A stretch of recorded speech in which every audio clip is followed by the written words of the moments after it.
হচ্ছে কাঁঠালি চাপা ফুল।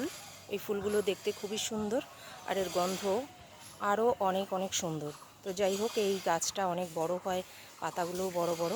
তো গাছটা আমি ছাদের থেকে এই গাছটার ভিডিওটা করছি।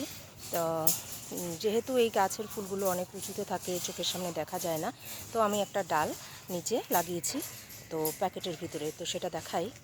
এই হলো, এই যে একটা প্লাস্টিক প্যাকেটের ভিতরে আমি এই ডালটাকে লাগিয়েছি। তো কতটা যত্ন করে লাগিয়েছি দেখে বোঝা যাচ্ছে। তো একবার তো আগের বার দেখিয়েছিলাম এটার বকুল ফুলের ডালা পড়ে গাছটা নষ্ট হয়ে গেছিলো, আবার করে পাতা ছেড়েছে। তো এই যে আগাগুলো থেকে এবার দেখাই আর একটু জুম করে, এই যে এখান থেকে ফুলের কড়ি বেরোচ্ছে।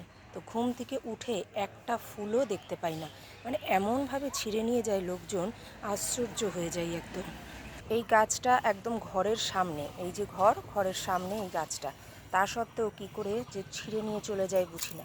এই যে এই রাস্তা দিয়ে আসে আর এখান থেকে সুন্দর করে একদম মুড়িয়ে ফুলগুলো তুলে নিয়ে চলে যায়। মানে ভিডিওটা করতে আজকে বাধ্য হলাম, লোকজনের যে কী রুচি, মানে ভেবে কুল পাই না সত্যি। তো যাই হোক, এই হচ্ছে পরিস্থিতি। গাছটা নিচের থেকেও একটু দেখাবো কেমন লাগছে দেখতে। এই যে এই গাছটা এবার নিচের থেকে দেখাচ্ছি, এই হচ্ছে ঘর। এরকম চোখের সামনে থেকে ফুলগুলো নিয়ে চলে যায়, কী অবস্থা করে একদম মুড়িয়ে তুলে নিয়ে যায়। এই হচ্ছে পরিস্থিতি।